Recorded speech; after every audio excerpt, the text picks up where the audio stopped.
Mahabharata, volume 1, capítulo 32. O sábio Durvasa. Contudo, quando o príncipe buscou seu principal sacerdote e requestou-lhe que realizasse o sacrifício, foi informado que era impossível. Enquanto Yudhishthira viver, o sacerdote explicou: nenhum homem na terra pode realizar o Rajasuya. É possível somente a um monarca por vez realizar semelhante sacrifício. Ademais, não é permitido a alguém realizar o sacrifício quando seu pai ainda está presente. Em seguida, o sacerdote explicou que havia outro sacrifício similar, o Rajasuya, o qual Duryodhana poderia realizar. Se chamava sacrifício Vaishnava. Ninguém senão o imortal Vishnu já o fizera e igualava o Rajasuya sob todos os aspectos. Ao soberano, valendo-se do ouro oferecido como tributo pelos reis do mundo, Vossa Majestade deve fazer um arado de ouro. Com essa ferramenta, Vossa Majestade deve preparar o solo de onde darei início ao sacrifício. Duryodhana imediatamente discutiu o sacrifício com seu pai e seus conselheiros, todos os quais expressaram aprovação. Ele então nomeou diversas pessoas aos muitos postos necessários para o sacrifício e instruiu artífices a manufaturarem o arado de ouro. Todos os anciões curos rejubilaram-se vendo Duryodhana realizar um sacrifício, um ato que eles esperavam ampliar sua piedade e a glória da linhagem Kuru. Velozes mensageiros foram enviados para invitarem os reis do mundo. Dushashana solicitou a mensageiros que fossem para Dvatayavana e convidassem os Pandavas, a fim que pudessem ver o poder dos Kurus. Quando Yudhishthira recebeu o convite, ele respondeu: é deveras fortunoso que Duryodhana esteja realizando tão formidável sacrifício, a qual eu muito gostaria de ir. No obstante, minha ida não será possível, haja visto que não posso deixar a floresta até o findamento do meu voto. Duryodhana ver-me-á em Hastinapura unicamente ante o término dos 13 anos do exílio. Bhima, no entanto, fitava com ira o mensageiro. O rei Yudhishthira há de se fazer presente quando estivermos prontos para colocar Duryodhana no fogo aceso por armas. Entrega essa mensagem a Duryodhana. Transcorridos os 13 anos, Dharmaraj, o senhor dos homens, no sacrifício da batalha haverá de derramar sobre os filhos de Dhritarashtra o gui de sua ira. Eis quando nos faremos presentes. Os demais irmãos nada disseram. Quando Duryodhana recebeu as mensagens, sorrir foi tudo o que fez. Milhares de brahmanas e kshatriyas chegaram a Hastinapura. Eles foram recebidos calorosamente e servidos de comida, bebidas e acomodações apropriadas. Vidura encarregou-se da recepção dos convidados, garantindo que estivessem satisfeitos sob todos os aspectos. Uma vez devidamente descansados, ele mostrava-lhes o complexo sacrificial fora da cidade. Os reis visitantes traziam tributos e Duryodhana e seus irmãos ofereciam caridade aos brahmanas. A fim do sacrifício, Duryodhana reentrou em sua cidade, rodeado por seus irmãos e dignificado por bardos e cantores. Seus amigos e parentes glorificaram, dizendo que aquele sacrifício superava a todos os sacrifícios realizados por seus ancestrais, todos os quais haviam ido para o céu. Todavia, alguns cidadãos destemidos disseram que o sacrifício não se comparava ao Rajasuya de Yudhishthira. Muito embora Duryodhana ouvisse o que estava sendo dito, ele nada respondeu, ciente de que era verdade o que diziam. O Rajasuya fora a cerimônia mais opulenta e esplêndida que jamais presenciara. Seu sacrifício longe ficara de se igualar à magnificência do Rajasuya. Karna viu seu amigo assumir uma disposição pesarosa. Envolvendo o príncipe com seu braço, ele disse: ao melhor dos Bharatas, teu sacrifício por boa fortuna foi bem sucedido. Isso é apenas o começo. Quando os Pandavas forem mortos em batalha, concluirás por fim o Rajasuya. Anseio por esse dia, no qual hei de glorificar-te mais uma vez. Duryodhana abraçou a Karna e pensou no Rajasuya. Ó Kurus, ele disse, quando celebrarei aquele melhor dos sacrifícios, o Rajasuya, após haver ceifado a vida dos viciosos Pandavas? Karna parou de caminhar e disse com gravidade: ouve minhas palavras, ó rei. Enquanto eu não mate Arjuna, não saborearei a carne ou aceitarei luxos. Além disso, jamais recusarei a alguém algo que me seja solicitado. Os filhos de Dhritarashtra regozijaram ao ouvirem o voto de Karna e consideraram que os Pandavas já estavam mortos. Conforme o garboso Karna andava imponentemente para o seu palácio, tal como Kuvera entra em sua morada, todos os Kauravas engrandeciam. Os Pandavas também tomaram conhecimento do voto de Karna. Bhima e Arjuna riram desdenhosamente, mas o Yudhishthira preocupou-se. Pensava na impenetrável armadura na qual Karna nascera, o que lhe dava certeza de que não podia ser morto. A situação deixava ansioso o Yudhishthira. Ele fora a causa de todas as dificuldades e todos os perigos com os quais tinham de lidar. Devido à devoção que nutria por ele, seus irmãos agora aceitavam sofrimentos desmerecidos. Em um futuro próximo, confrontariam grande atribulação pela peleja contra os heróis Kurus, que estariam que estariam assistidos por Karna e outros poderosos guerreiros.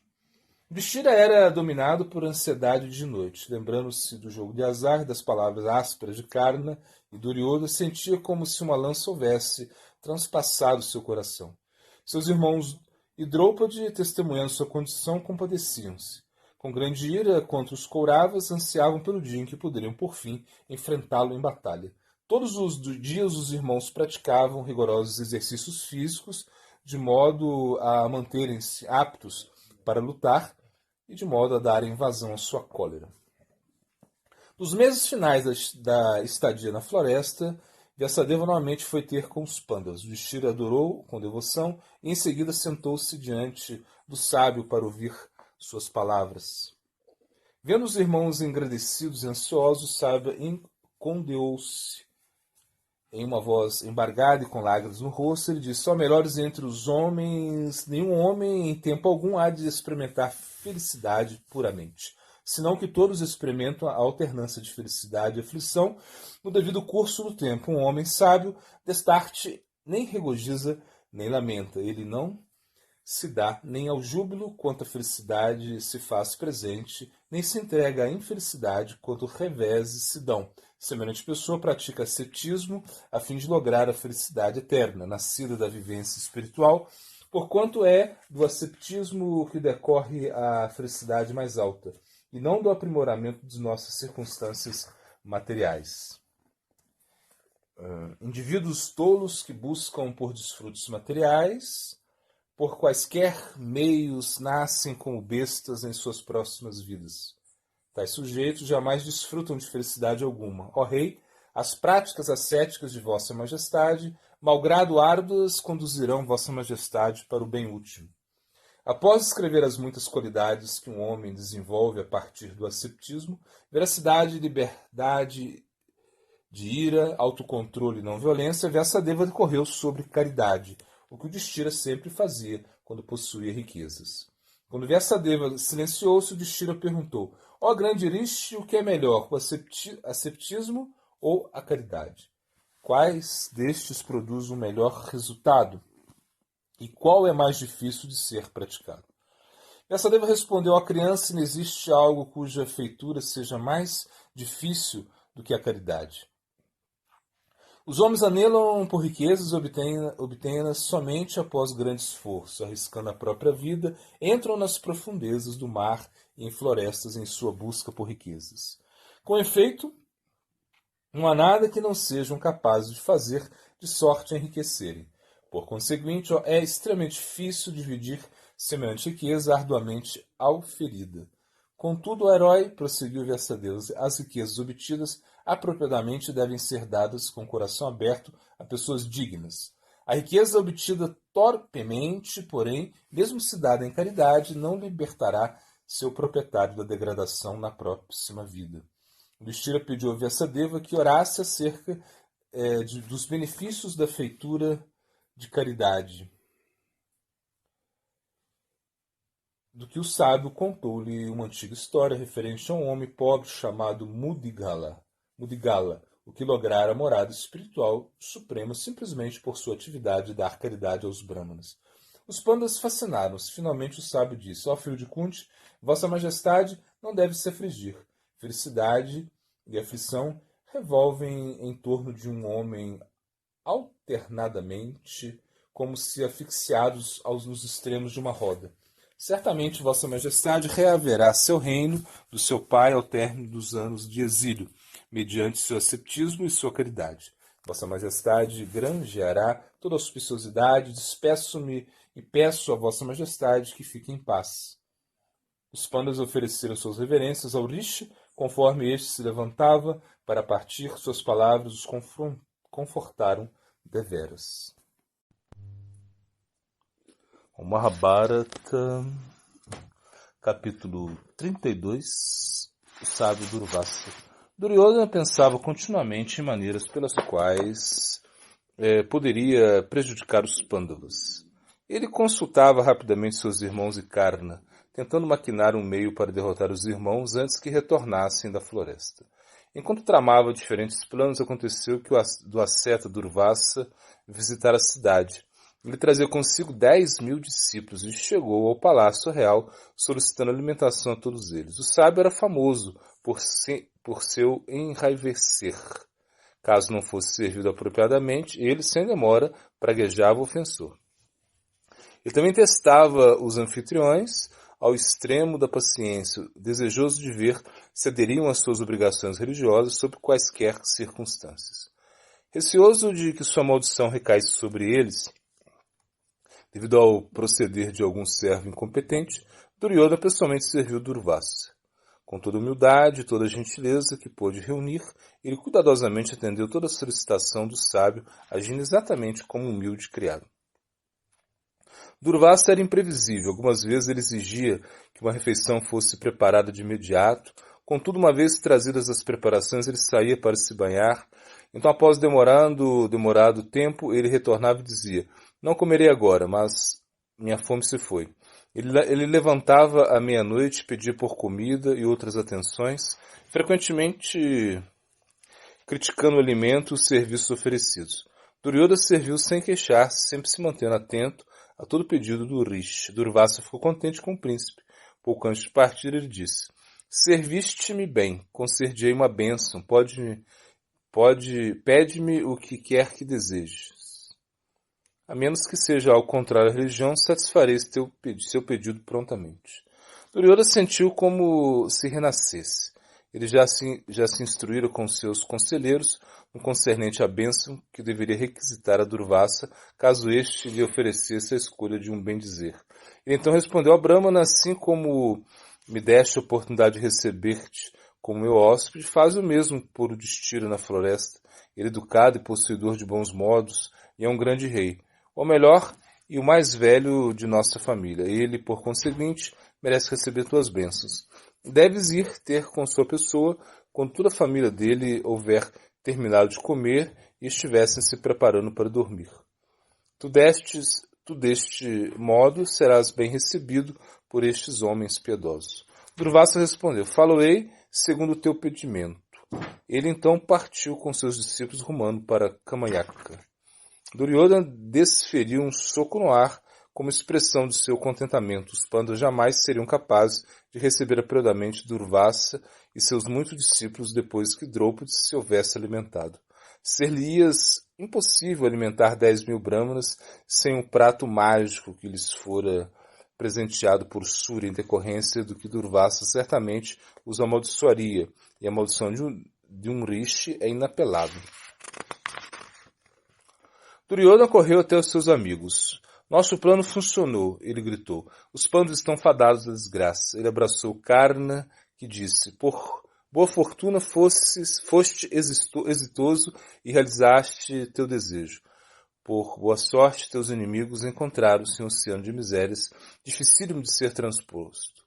Por sua própria falha, agora sua vida em muito se vê Por muita falha, agora sua vida em muito se vê persclitar." Rindo e agarrando a mão um do outro, Duryodhana e seus conselheiros festejavam.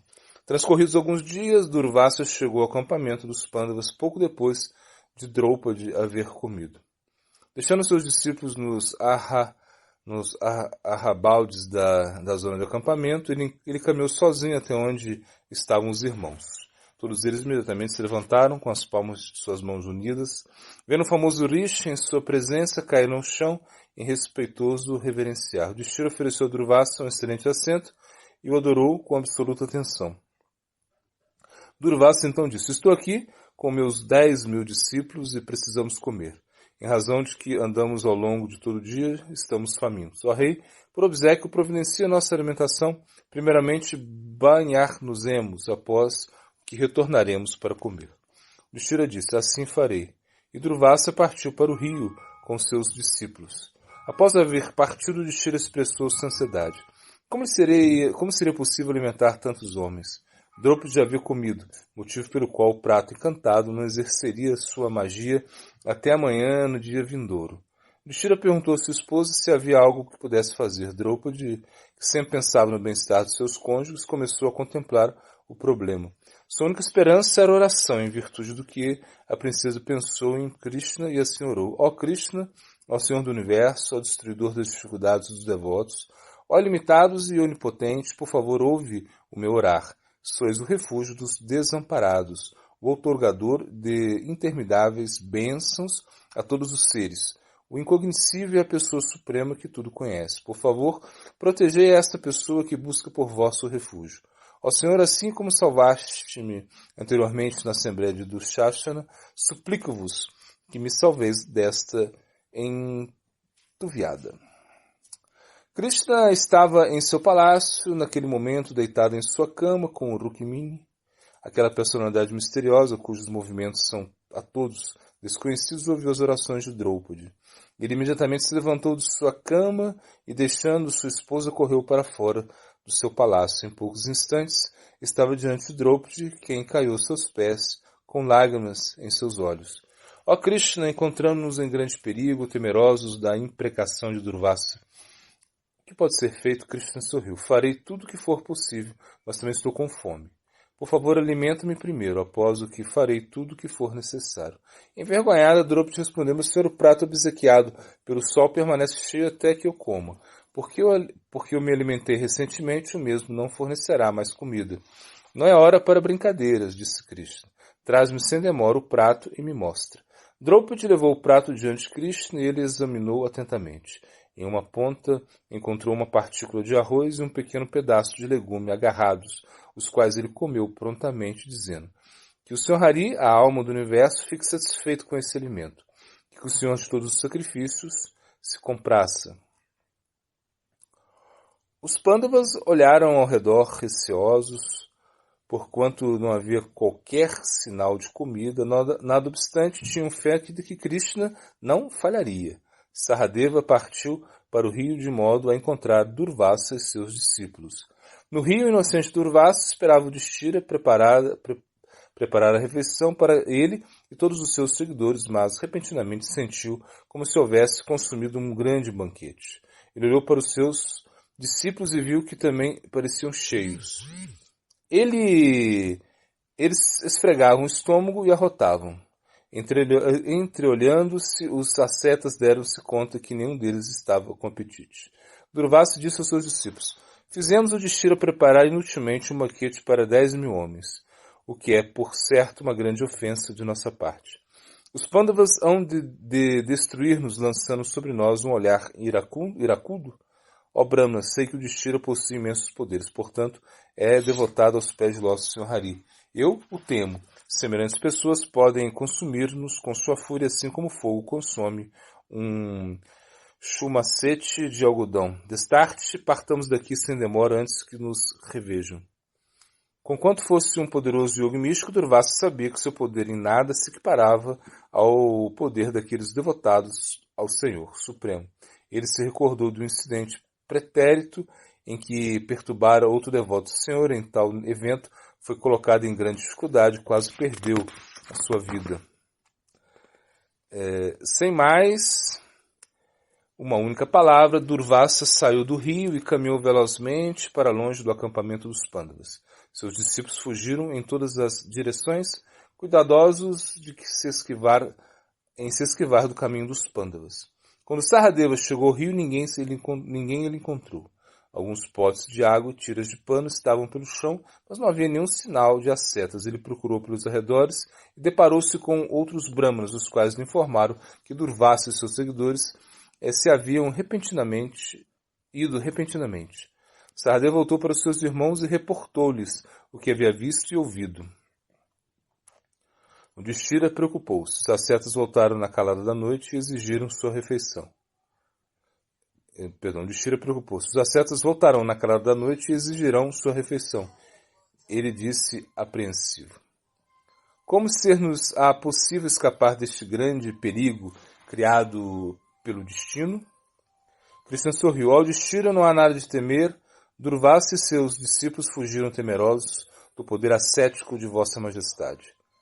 Aqueles que são sempre virtuosos jamais precisam temer perigos. Com a permissão de Vossa Majestade, agora retornarei para minha casa. O Yudhishthira respondeu, ó Krishna, assim como as pessoas se afogarem... Ó Krishna, como as pessoas a se afogarem em um vasto oceano são salvos por uma embarcação, fomos salvos por vós. Ide-vos, por favor, seir-vos apraz vossa pessoa. Seir-vos apraz vossa pessoa. Krishna partiu antes que os Pandavas rodearam a sua casta esposa, agradecendo-a por sua perspicácia em orar a Krishna. Eles discutiram o incidente entre si, com que concluíram que o mesmo parecia haver sido engendrado pelos Kauravas.